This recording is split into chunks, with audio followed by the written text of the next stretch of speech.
নমস্কার, আমার নাম দীপক বিশ্বাস। বিশ্বাস স্টাডি সেন্টারে সকলকে স্বাগত জানাই। আজকে আমি ক্লাস 10 এর অঙ্ক বিষয়টা নিয়ে আলোচনা করব।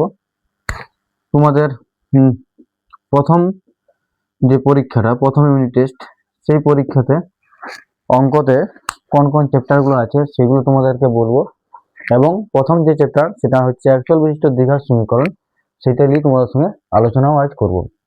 আমি এখানে ক্লাস 10 এর ভৌতবিজ্ঞান আর অঙ্ক এই দুটো বিষয় নিয়েই দুটো বিষয়ের সম্পূর্ণ সিলেবাস আমি এখানে পড়াবো। প্রতিদিন নিয়মিতভাবেই ক্লাস হবে, প্রত্যেকটা কোর্সে দেখি এবং ভৌতবিজ্ঞানের যে অঙ্ক আছে সবগুলো দেখানো হবে এবং প্রত্যেকটা অধ্যায়ের ধারণা দেওয়া হবে তোমাদের সামনে। তোমরা ক্লাসটি বেশি বেশি করে শেয়ার করো এবং তোমাদের বন্ধুদেরকে জানাও, ঠিক আছে? এবং ক্লাসটি কেমন হচ্ছে তোমরা সেটিও কমেন্টে জানাবে। আমি অঙ্ক বিষয়ে কি কি চ্যাপ্টার আছে এইবারে সেগুলো বলবো, মানে কি কি অধ্যায়গুলো কি কি আছে সেগুলো তোমাদেরকে জানাবো। এবং প্রথম যে অধ্যায় অ্যাকচুয়াল বিশিষ্ট দ্বিঘাত সমীকরণ সেটা নিয়ে বলবো। ভৌতবিজ্ঞান বিষয় সেটির ক্লাসও পরবর্তী ক্লাসে তোমাদের দেখতে পাবে। সেটির ক্লাস তোমরা তোমাদের বন্ধুদের মধ্যে ক্লাসটি বেশি বেশি করে শেয়ার করো এবং চ্যানেলটিকে সাবস্ক্রাইব করে রাখবে।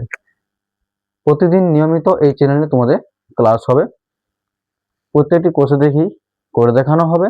আমি এর আগে সরল সুদ কষার একটি ধারণা তোমাদের সামনে দিয়েছিলাম, আর আজকে আমি অ্যাকচুয়াল বিশিষ্ট দ্বিঘাত সমীকরণ সম্পর্কে আলোচনা করব। আর তোমাদের এবার সিলেবাসে কি কি আছে সেগুলো তোমাদেরকে বলবো। তোমরা ক্লাসটি শেয়ার করে দেবে এবং ক্লাসটি কেমন হয়েছে সেটি জানাবে।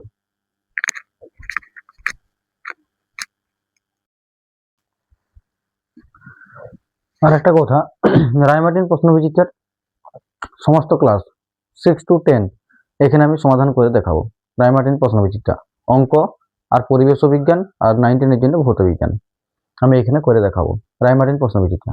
তাই তোমরা প্রত্যেকে চ্যানেলটিকে সাবস্ক্রাইব করে রাখবে এবং ভিডিওগুলি কেমন লাগছে সেগুলি তোমরা কমেন্টে জানাবে এবং বন্ধুদের মধ্যে চ্যানেলটিকে শেয়ার করে দেবে। এবং 6, 7, 8 এই ক্লাসগুলোর অঙ্ক বিষয়েও আমি এখানে করে দেখাবো, প্রত্যেকটি বিষয়ের ধারণাও দেব, অঙ্ক আর ভৌত বিজ্ঞান। আর 6 to 8 এর জন্য পরিবেশ বিজ্ঞান। ঠিক আছে, আমি এখন ক্লাস 10 এর প্রথম পর্যায়ক্রমিক মূল্যায়নের যে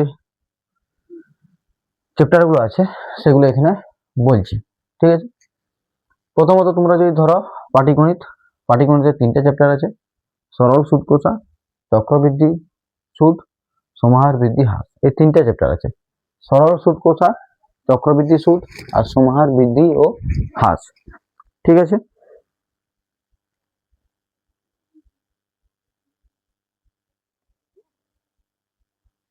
বীজগণিতে কি কি আছে? বীজগণিতে আছে অ্যাকচুয়াল বিশিষ্ট দ্বিঘাত সমীকরণ। এটা সম্পর্কে আজ আমি তোমাদেরকে একটু ধারণা দেব, অঙ্কগুলো করেও দেখাবো কতগুলো। দ্বিতীয়ত আছে সমীকরণ গঠন ও সমাধান, অনুপাত সমানুপাতের ধারণা আমি তোমাদের সামনে দিয়েছি। তোমরা ক্লাসটি অবশ্যই দেখো এবং ক্লাসটি কেমন লেগেছে তোমরা জানাও। দ্বিঘাতকরণী, তাহলে বীজগণিতের 4টা চ্যাপ্টার আছে, অ্যাকচুয়াল বিশিষ্ট দ্বিঘাত সমীকরণ, সমীকরণ গঠন ও সমাধান, অনুপাত ও সমানুপাত আর দ্বিঘাতকরণী। আর এখানে সরল সুদ কষার আমি একটা পার্ট 1 করেছি। পার্ট 1-এ যে সূত্রগুলো এবং তোমাদের যে ধারণাটা দরকার অঙ্কগুলো করার জন্য সেগুলো বলা হয়েছে। দ্বিতীয়ত পরিমিতিতে কি আছে? আয়তঘন আছে। আমি ঘনফল যে চ্যাপ্টারটা, ঘনফল নির্ণয়, সেই চ্যাপ্টারটা নিয়ে ওইটা আলোচনা করেছি, তোমরা ওই ক্লাসটিও অবশ্যই দেখো। তাহলে এখানে আয়তঘন আছে, লম্ববৃত্তাকার, চোঙ আছে। এগুলো জানার জন্য তোমাদেরকে ঘনবস্তু সম্পর্কে ধারণা থাকতে হবে। আমি ঘনবস্তু যেগুলো আছে সেগুলো নিয়েও একদিন আলোচনা করে দেবো। আর দ্বিতীয়ত জ্যামিতি আছে, জ্যামিতির থেকে বৃত্ত সম্পর্কিত উপপাদ্য আছে, বিস্তস্ত কোণ সম্পর্কিত উপপাদ্য আছে আর বৃত্তস্ত চতুর্ভুজ সম্পর্কিত উপপাদ্য আছে। এইগুলি হচ্ছে তোমার ক্লাস 10 এর প্রথম সামেটিভ অভিজ্ঞতার জন্য গুরুত্বপূর্ণ। ঠিক আছে, নম্বর বিভাজনও আছে এগুলো। ঠিক আছে, ক্লাস 10 অঙ্ক প্রথম পর্যায়ক্রমিক মূল্যায়ন। ঠিক আছে, তাহলে আমরা আজকে আমরা অ্যাকচুয়াল বিশিষ্ট দ্বিঘাত সমীকরণ নিয়ে আলোচনা করব। তাহলে আমি ক্লাসটা শুরু করি। তোমরা প্রতিদিন এখানে ক্লাস পাবে, তাই তোমরা বন্ধুদের মধ্যে ক্লাসটি শেয়ার করে দিও এবং চ্যানেলটিকে সাবস্ক্রাইব করে দিও এবং ক্লাসটি কেমন হচ্ছে সেটি তোমরা কমেন্টে অবশ্যই জানাবে।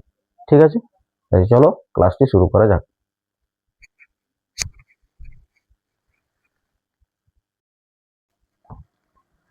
অ্যাকচুয়াল বিশিষ্ট দ্বিঘাত সমীকরণ, এটি একটি বীজগণিতের চ্যাপ্টার, ক্লাস 10-এর খুব গুরুত্বপূর্ণ একটা চ্যাপ্টার। তার আগে তোমাদেরকে আমি বীজগণিতের ধারণা দিয়েছি। বীজগণিতের ধারণা এমন একটি ক্লাস আমি ওখানে দেখিয়েছি তোমাদের সামনে, যেটা 6 to 10 সব ক্লাসের জন্য কাজে লাগবে, এবং বীজগণিতের গুণভাগ কিভাবে করতে হয় সেটাও আমি তোমাদের সামনে ওখানে তুলে ধরেছি। ওই দুটি ক্লাস তোমরা অবশ্যই করো।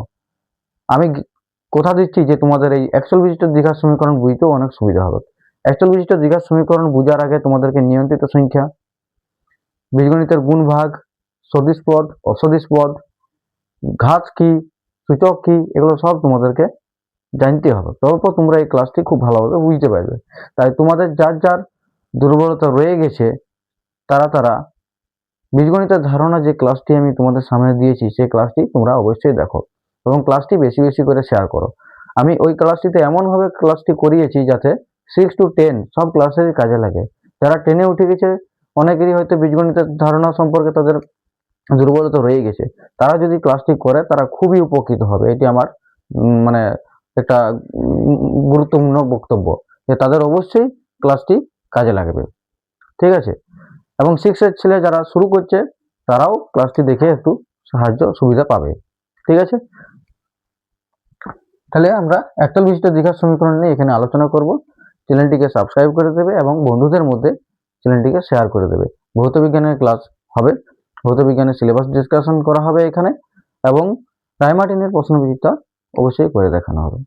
ঠিক আছে,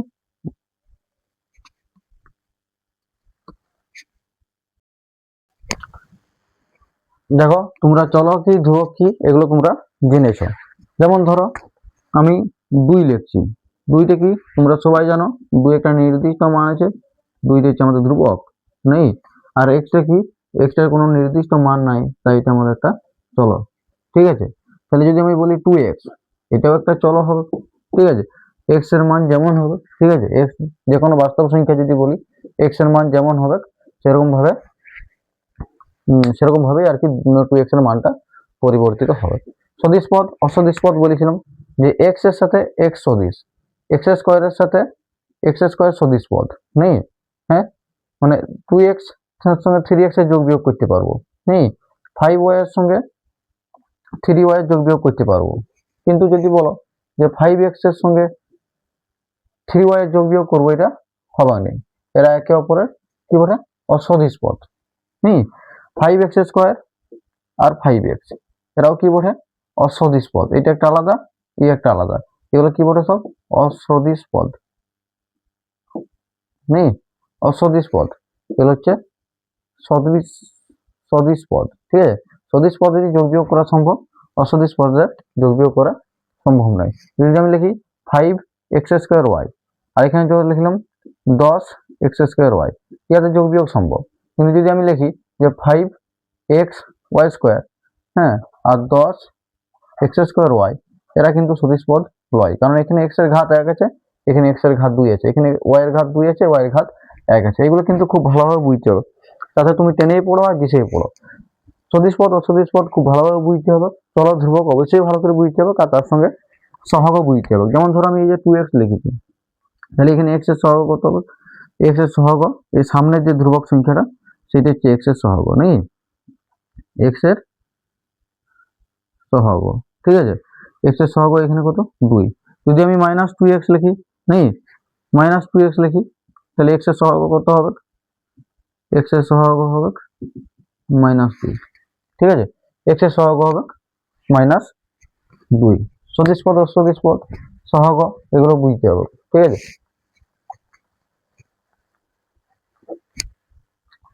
যদি ধরো আমি x লিখি, x এখানে যদি x এর ঘাত জানতে চাই যে x এর মাথায় কত আছে, x এর মাথায় কিছু নাই, তার মানে x এর মাথায় 1 আছে।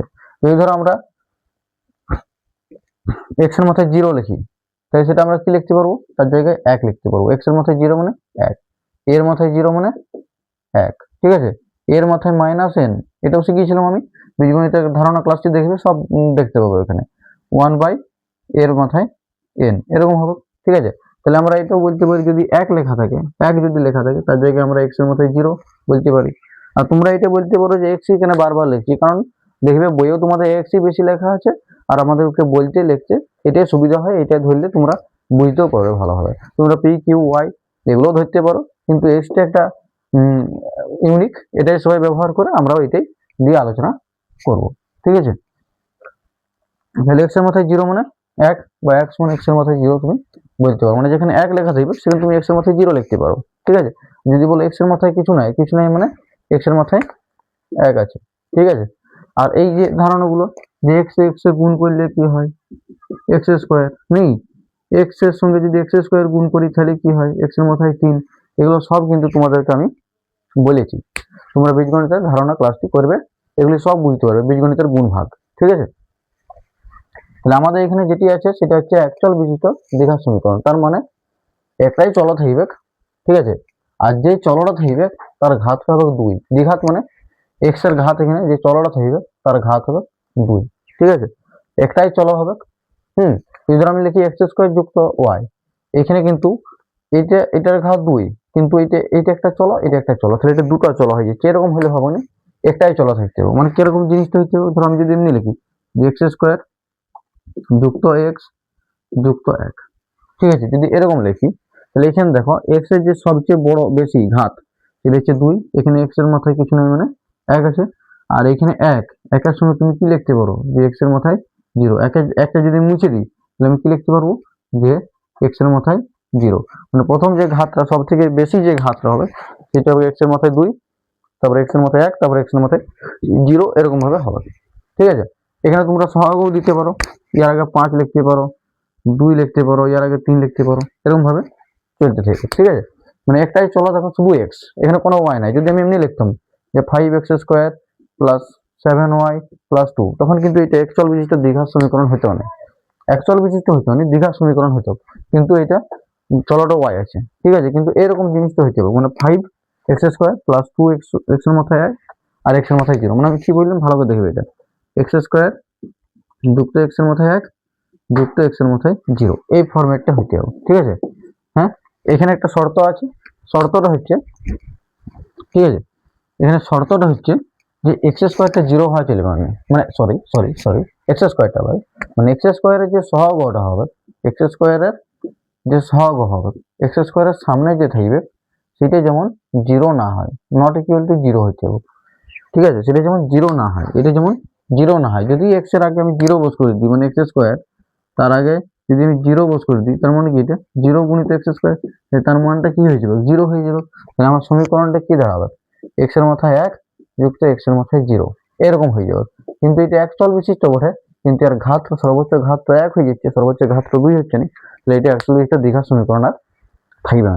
ঠিক আছে, তাহলে কি হতে হবে, এই যে এক্স স্কোয়ারের সহগটা 0 হওয়া চলবে না। ঠিক আছে, এটা কি তোমরা বুঝতে পারছো? তোমরা কমেন্টে জানাবে। তো প্রশ্ন ভিত্তিতে আমি অবশ্যই করে দেখাবো, আর তার সঙ্গে সঙ্গে পরিস্থিতিগুলো করে দেখাবো। তোমরা বন্ধুদের মধ্যে ক্লাসটি শেয়ার করো, এবং তোমাদের এই ধারণা কেমন লাগছে সেগুলি তোমরা কমেন্টে জানাও।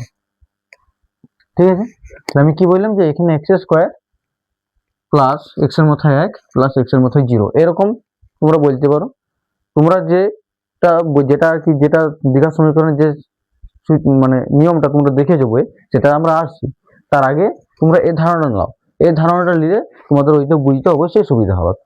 ঠিক আছে, তাহলে এখানে কি হবে, এক্স স্কোয়ার প্লাস এক্স এর মাথায় 1, এখানে এক্স এর মাথায় 0, এক্স এর মাথায় 0 মানে 1 নেই, এক্স এর মাথায় 1 আর এটা এক্স এর মাথায় 2। তাহলে এক্স এর এই যে দ্বিঘাত কেন বলছি, কারণ এক্স এর ঘাতটা সর্বোচ্চ ঘাতটা 2 হতে হবে, আর একটাই চলে আছে শুধুমাত্র এক্স। যদি এরকম হইতো যে আমি এখানে লিখেছিলাম x square plus y plus x এর মাথায় 0 ধরো লিখছি আমি, তাহলে এখানে যে ওয়াইটা চলে আসছে এটা তো একটা চলো, তাহলে এরকম হলে হবে না। ঠিক আছে, একটাই চলা থাকতে হবে, আর এক্স এর যে সর্বোচ্চ ঘাতটা সেটা 2 হইতে হবে, আর এক্স স্কোয়ারের সহগটা 0 হওয়া চলবে না। এরপর তোমাদের বইয়ে যে ফরম্যাটটা লেখা আছে সেই ফরম্যাটটা আমি লিখে দেখাচ্ছি।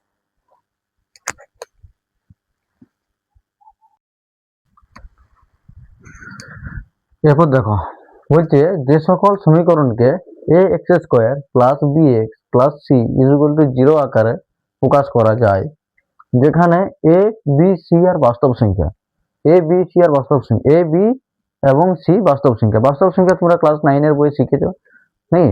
ওই ওই বাস্তব সংখ্যাগুলোর মধ্যে যা ইচ্ছা হইতে পারে, কিন্তু এটা জিরো হওয়া চলবে না। তার মানে আমি কি বলেছিলাম, যে এই যে আমি এ এক্স স্কোয়ার লিখেছি, এখানে আমি কি লিখেছি, এ এক্স স্কোয়ার। তার মানে এই যে এটা কি বটে, এটা কি বটে, এ হলো কি বটে, এক্স স্কোয়ারের সহগ বটে না লয়, এ এক্স স্কোয়ারের সহগ। তাহলে আমি তো বলেছিলাম নেই, তাহলে কি হওয়া চলবে না, এটা জিরো হওয়া চলবে না। যদি এটা জিরো না হয়, এটা যদি জিরো না হয় তবে এটা অ্যাকচুয়াল বিশিষ্ট দ্বিঘাত সমীকরণ থাকবে। যদি এটা জিরো হয়ে যায়, নেই, এ ইকুয়াল টু যদি জিরো হয়, যদি যদি এ ইকুয়াল টু জিরো হয়, তাহলে এটা কি দাঁড়াবে তোমরা দেখো, এটা দাঁড়াবে zero x square plus b x plus c is equal to zero. তার মানে এইটা থাকবে, এটা থাকবে না, তাহলে কি থাকবে, b x plus c is equal to zero হয়ে যাবে। ঠিক আছে, তাই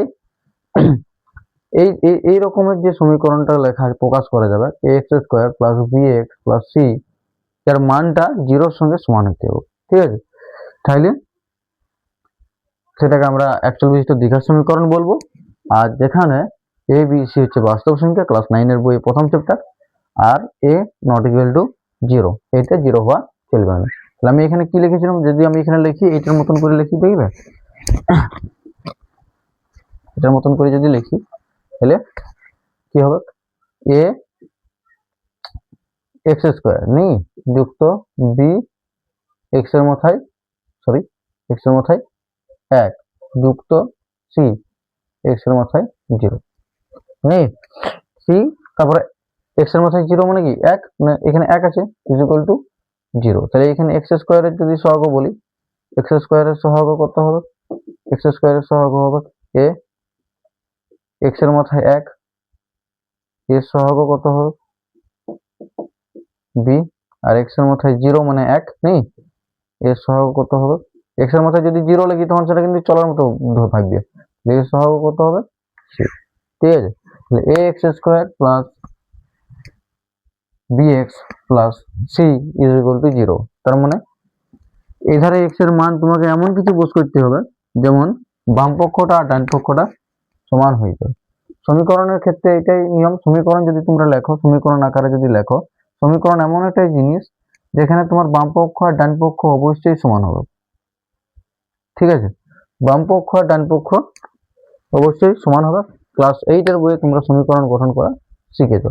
কি হবে, বাম পক্ষ আর ডান পক্ষ অবশ্যই সমান হবে, মানে এক্স এর মান এখানে এমন কিছু বোঝ করতে হবে যাতে এ ধারে বাম ধারেও শূন্য হয়, আর এই ধারেও ছেলে এ ধারে তো শূন্য আছে ডান পক্ষে, বাম ধারটাও যেমন শূন্য হয়, এমন মানই হবে এক্স এর মানগুলো।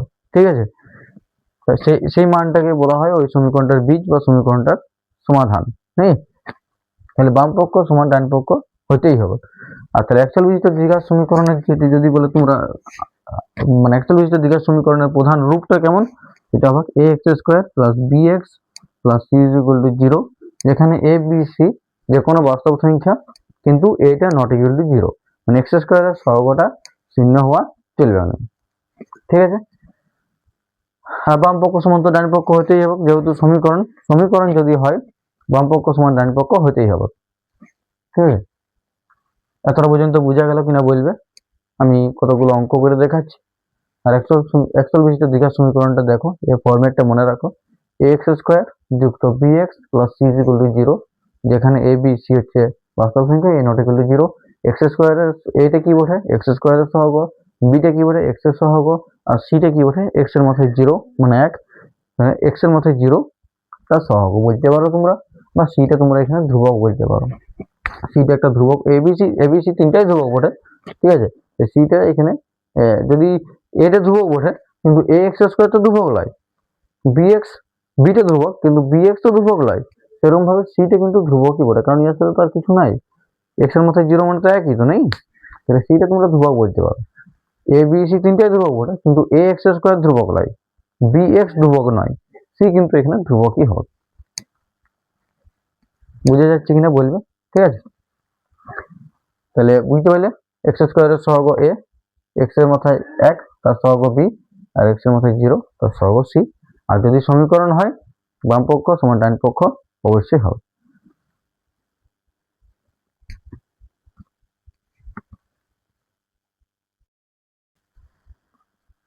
আমি আবারও বলছি, এই চ্যানেলটিতে 6 to 10 রাইমা 10 এর প্রশ্নবিচিত্র অবশ্যই করে দেখানো হবে, ভৌত বিজ্ঞান বিষয় এবং অঙ্ক বিষয়, এবং প্রত্যেকটি বিষয়ের ধারণাও তোমাদেরকে এখানে দেওয়া হবে।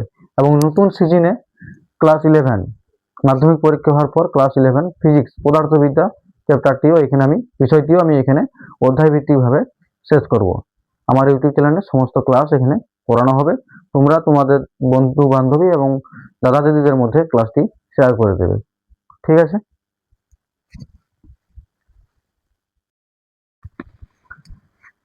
দেখো, আমরা এখানে অ্যাকচুয়াল বিশিষ্ট দ্বিঘাত সমীকরণের একটা সিম্পল অঙ্ক, সাধারণ একটা অঙ্ক তোমাদের সামনে করে দেখাচ্ছি।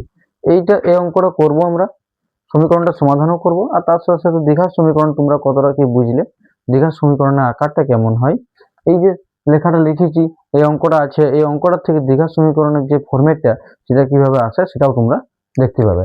অঙ্কটা কি বলেছে আমি পড়ে শোনাচ্ছি, বোর্ডটি কত পরিষ্কারভাবে দেখা যাচ্ছে কিনা তোমরা কমেন্টে জানাবে।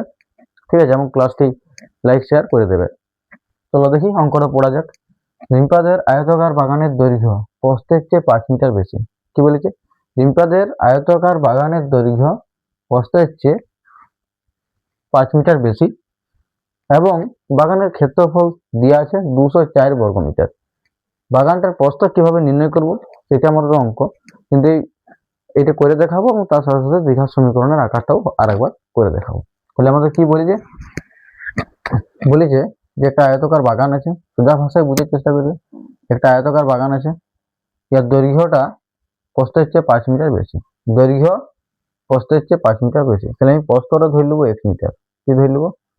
প্রস্থটা x মিটার, প্রস্থ x মিটার, আর দৈর্ঘ্য প্রস্থের চেয়ে 5 মিটার বেশি।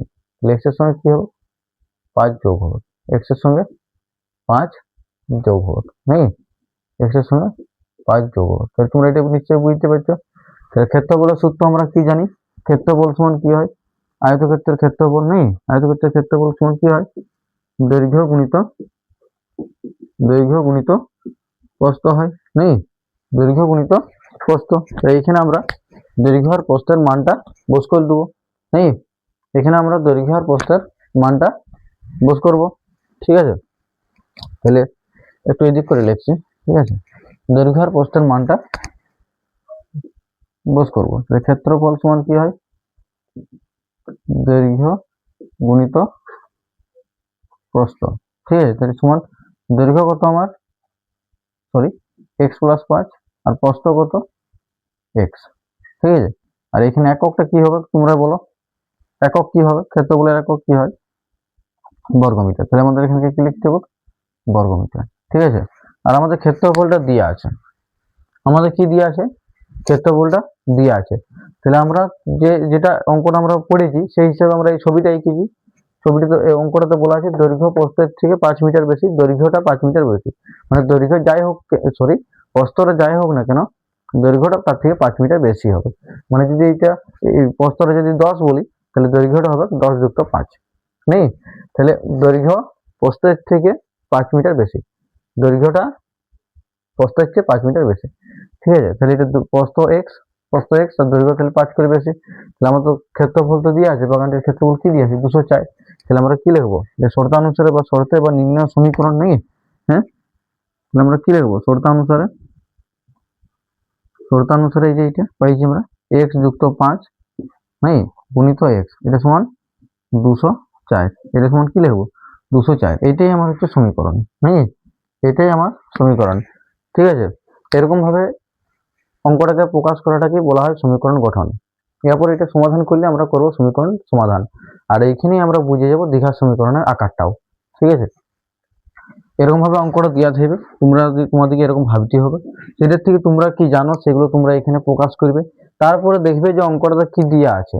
আমি প্রথম লাইনটা যদি পড়ে দেখি, যদি আমি এটা না পড়ি, তাহলে আমি প্রথম লাইনটা কি পড়বো? যে আয়তাকার বাগানটার দৈর্ঘ্য প্রস্থ থেকে 5 মিটার বেশি, এটাই শুধু পড়বো। আমি এটাই জানি। ঠিক আছে? তাহলে এটা থেকে জানি তো আমি এই ছবিটা আঁকবো, এখানে লিখবো দৈর্ঘ্য প্রস্থ গুলো কত কত বসে। তারপর যখন আমি দেখছি যে ক্ষেত্রফল, তাহলে যদি আমার দৈর্ঘ্য x হয়, x + 5 হয়, প্রস্থ যদি x হয়, তাহলে আমার ক্ষেত্রফল হয় এইটা। কিন্তু ক্ষেত্রফল তো আমার অঙ্কটাতে দেওয়া আছে, তাহলে নিশ্চয়ই এইটার সঙ্গে এই যে ক্ষেত্রফলটা দেওয়া আছে এটা সমান হবে, নেই? তাহলে এই ধারটা বাম পক্ষ, এই ধারটা ডান পক্ষ নিশ্চয়ই সমান হবে। আর তখনই এটা যে যে আকারটা আছে সেটা সমীকরণ বলি আমরা। আর এখানে আমরা সমীকরণ বলি, আর এক্স এর মান যদি আমরা বের করে দিই সেটাকে সমীকরণটার বীজ বা সমীকরণটার সমাধান বলা হয়। কিন্তু এখানে আমরা সমীকরণের সমাধান তো করবো না, এখানে সমাধানও করব, তার আগে আরেকটু করব যে আমাদের দ্বিঘাত সমীকরণের আকারটা কেমন হয় সেটাও এখানে করে দেখাবো।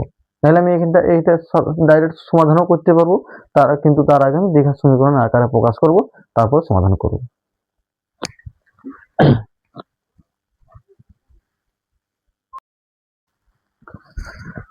তাহলে দেখো, তাহলে এখান থেকে আমরা শর্তানুসারে কি পাইছি?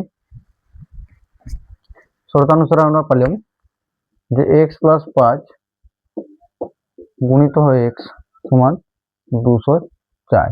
এখান থেকে আমরা বা কি লিখতে পারি?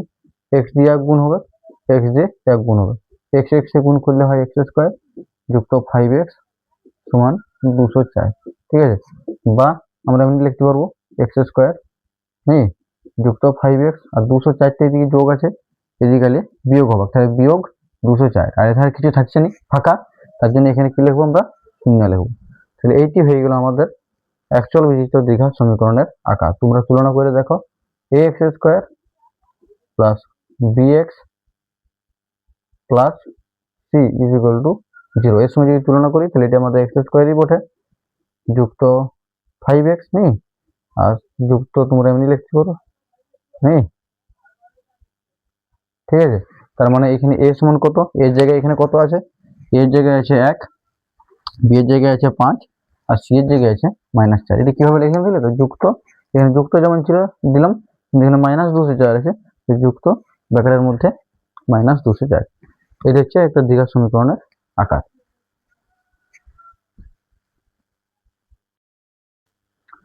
চলো আমরা দেখি এই সমীকরণটাকে আমরা দ্বিঘাত সমীকরণের আকারে প্রকাশ করতে পারি কিনা দেখি। X square plus b x plus c is equal to 0 এই আকারে প্রকাশ করতে পারি কিনা দেখি। তাহলে এটা দিয়ে আছে এক্স মাইনাস 1 যুক্ত 1/x ইজ ইকুয়াল টু 6। ঠিক আছে, বা আমরা কি লিখবো? এক্স যুক্ত 1/x সমান 6, মাইনাস একটা ওই দিক গেলে কি হয়ে যায়? প্লাস 1।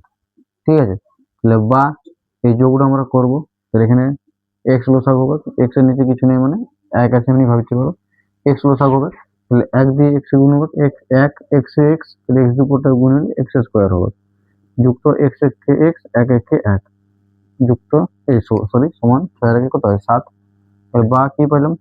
6 এক্স এক্স স্কোয়ার যুক্ত 1 সমান এক্স স্কোয়ার যুক্ত 1 সমান এক্সটা যদি ওইদিকে যায় তাহলে গেলে কি হবে? 7 এর সঙ্গে গুণ হবে, তাহলে এদিকে কি লিখবো? এক্স স্কোয়ার পরে এদিকে 7x হচ্ছে, 7x কে যদি বাঁ দিকে আসে তাহলে কি হয়ে যায়? -7x আর যুক্ত 1 ইজ ইকুয়াল টু 0। এটা হলো দ্বিঘাত সমীকরণের আকার। তোমরা যদি বলো তুলনা করে দেখবো, তুলনা করে দেখাচ্ছি। ax square plus bx plus c is equal to 0। ঠিক আছে, তাহলে এটার সঙ্গে যদি তুলনা করি, ঠিক আছে, তাহলে আমরা কিভাবে লিখবো? তার মানে এই যে b আছে এখানে কিভাবে লিখবো? এখানে কি আছে? -7, তাহলে এখানে যুক্ত লিখবো, বি এর জায়গায় কত লিখবো? সরি, মানে এটা তো bx নেই, এটা তো bx, পরের লাইন তুলনা করতে গেছে, তাহলে x স্কয়ার যুক্ত কি আছে? bx, মানে x এর জায়গায় এখানে এই জায়গায় কত আছে? 1 আছে।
দেখো আরেকটা অঙ্ক করে আমি দেখাচ্ছি।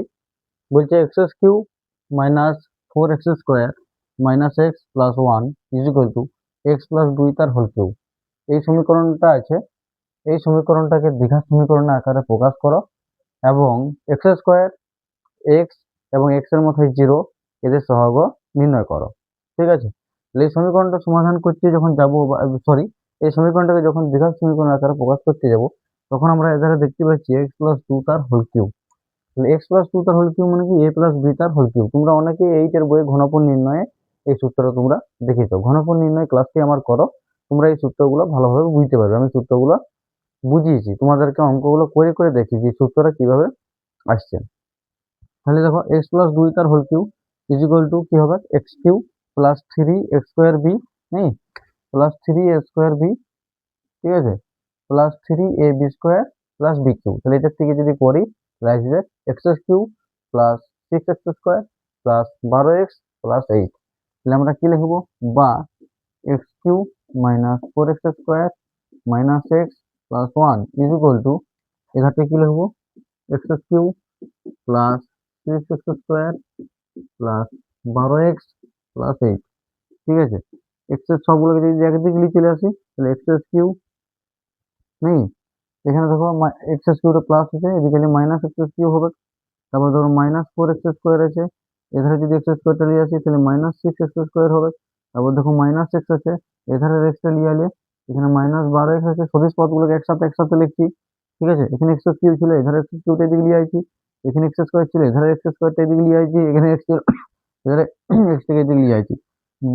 বাম দিকের গুলো, সরি ডান দিকের গুলো বাম দিকে নিয়ে আসছি। আর ধ্রুবকটা এখানে কত আছে, +8। আর এধারে ধ্রুবক আছে কত, সরি +8 মানে -8 হয়ে যাবে। আর এধারে কিছু থাকবে না মানে 0।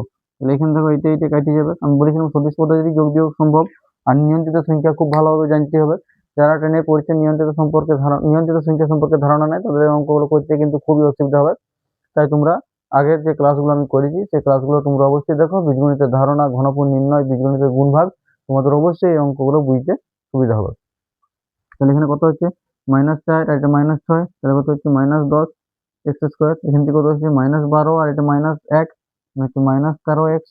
আর এখানে 8 থেকে 1 গেলে হয় 7, 8 থেকে 1 গেলে 7, -7 হচ্ছে।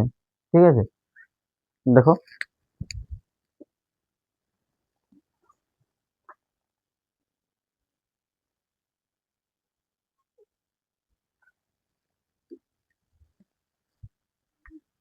-7 ইজ ইকুয়াল টু 0। এবার দেখো তিনটাতে সামনে মাইনাস আছে, এর সবাই কাছ থেকে আমি মাইনাসটা কমন নিয়ে নেবো। এটা 10x² হয়ে যাবে, এটা প্লাস 13x হয়ে যাবে, আর এটা প্লাস 7 হয়ে যাবে। যেহেতু তিনটা পদ থেকে, এগুলো তো কি বলে, এগুলোকে এক একটা পদ বলে। এই পদটা, এই পদটা, এই পদটা, তিনটা পদের থেকেই যেহেতু মাইনাস কমন নিয়ে নিয়েছি, তাই তিনটারই সাইন চেঞ্জ হয়ে যাবে। মাইনাসটা দিকে পাঠিয়ে দেবো, তাহলে এটা কি থাকবে, 10x² যুক্ত 13x plus 7 is equal to 0। এটা হয়ে গেল আমার দ্বিঘাত সমীকরণ আকারে প্রকাশ। ঠিক আছে, এবার তোমাদেরকে তুলনা করে মানে সহগগুলো লিখে লিখে দেখাচ্ছি। x² এর সহগ কত, x এর সহগ কত, আর x এর মধ্যে 0 এর সহগ কত। তোমরা এটি দেখো, কোনখানে যদি বুঝতে অসুবিধা হচ্ছে তোমরা কমেন্টে জানাও।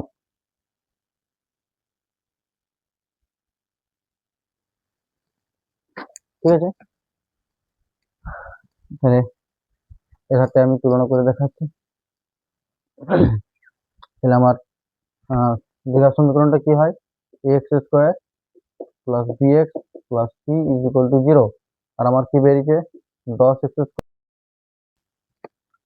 দেখো আমি এই সমীকরণটাকে একচল বিশিষ্ট দ্বিঘাত সমীকরণ আকারে প্রকাশ করলাম। আমি কি পাইছি, 10x² plus 13x plus 7 is equal to 0।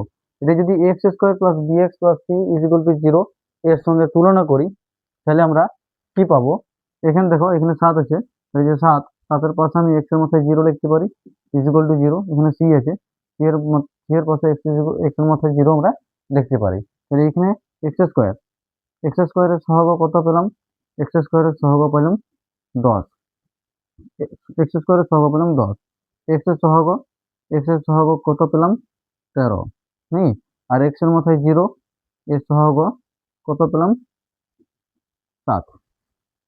ঠিক আছে, আমি আশা করছি তোমরা ক্লাসটি বুঝতে পেরেছো।